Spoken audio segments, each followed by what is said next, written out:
আমরা চালু করতে চাই ক্রমান্বয়ে সমস্ত বন্ধ কলকারখানা এবং নতুন নতুন যেন উদ্যোগ শুরু হয় সেটার চেষ্টা করতে চাই। আমরা সেই লক্ষ্যেই কাজ করছি।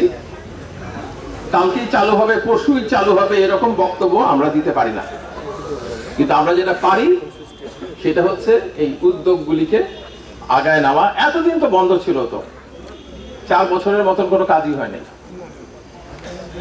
এবং এখানে অসংখ্য মানুষ তাদের পেশার থেকে সরে যেতে বাধ্য হয়েছেন।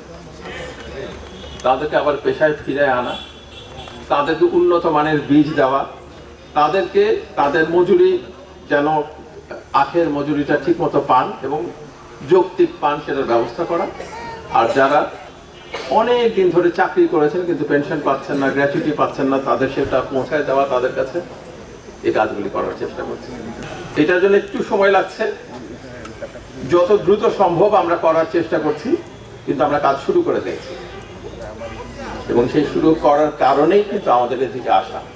আপনারা বিশ্বাস রাখেন, ইনশাল্লাহ আমরা সেটা করতে পারবো আপনাদের সমর্থনের সহযোগিতায়। আর সবচেয়ে বড় জিনিসটা হচ্ছে আমরা এই দুর্বৃত্তায়নের বিরুদ্ধে, অন্যায়ের বিরুদ্ধে, মানুষের আর্থিক উন্নতির জন্য চেষ্টা করছি। পঞ্চগড়ের বৈষম্য বিরোধী ছাত্র আন্দোলন যারা করেছিলেন তারা এই পঞ্চগড় চিনি কলটি আমাদের চালু করার জন্য মানববন্ধন করছেন। এখানে যারা কর্মকর্তা কর্মচারী রয়েছেন, যারা আখ চাষী রয়েছেন, তারা মানববন্ধন করছেন। জেলা প্রশাসন থেকে চিঠি দেওয়া হচ্ছে।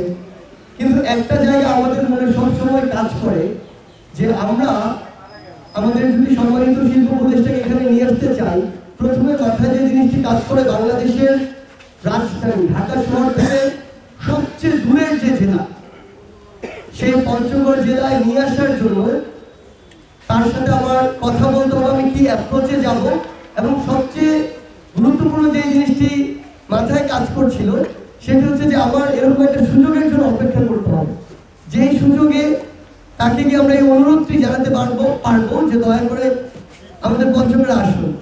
যারা জনগণের কথা চিন্তা করেন, জনগণ কি চায় সেটা অনুভব করেন এবং অল্প সময়ের মধ্যে অন্য কোনো কিছু চিন্তা না করে আগে ঠিক হয়ে যাওয়া একটি শিডিউলকে অল্প সময়ের মধ্যে চেঞ্জ করে নতুন করে করেন শুধুমাত্র মানুষের চাওয়ার প্রেক্ষিতে। আমাদের যে সত্যগুলো, প্রত্যেকটি জেলার মানুষের যে বড় বড় সত্যগুলো, সেগুলো পূরণ করার জন্য যা করা দরকার, যেভাবে করা দরকার, আমাদের সম্মানিত শিল্প উপদেষ্টা সেগুলো সর্বোচ্চ চেষ্টা করছেন এবং করে যাচ্ছেন। 50 বছরের ওয়ারেন্টি আর বাহারি ডিজাইনের মুস্তফা ইউপিভিসি ডোর, কাটিয়ে দিন নিশ্চিন্তে 50 বছর। Mustafa uPVC door, excellence with durability. আমাদের এই বিল চালু হবে এবং বিশেষ করে এই শিল্প প্রতিষ্ঠানে বাঁচবে, সরকারও বাঁচবে এবং সরকারের কোনো ঘাটতি দূরের কথা আমার মনে হয় সরকারকে লাভজনক প্রতিষ্ঠান আমরা অল্প দিনের মধ্যে দিতে পারবো। আপনার উদ্যোগ দরকার, একটি সাহসিকতার পদক্ষেপ দরকার। আমার বিশ্বাস যে আপনারা নির্দলীয় সরকার, আপনারা এই ক্ষেত্রে যদি আপনি উদ্যোগ নেন, আমার বিশ্বাস রাজনীতির উদ্যোগ থেকে আমরা এই প্রতিষ্ঠানটাকে আমরা আবার গড়ে তুলতে চাই। আপনি শুনে অবাক হবেন, এইখানে বিগত দিনে ফ্যাসিস্ট সরকারের জেলা সম্মেলনের দুইবার 5টা 7টা 8টা 10টা মন্ত্রী আসছে, একটিবারের জন্য বলে নেই যে এই মিলটা চালু করা উচিত। কি ভাই, একটা উচ্চারণ করেন এত একটা প্রতিষ্ঠান চালু করা উচিত। আপনি এমনও খবর আছে, খবর নেন এখানকার এমডিকে, এখানকার একজন কমিশনার কিভাবে হেনস্থা করে, কিভাবে নির্যাতন করেছে, খবর নেন।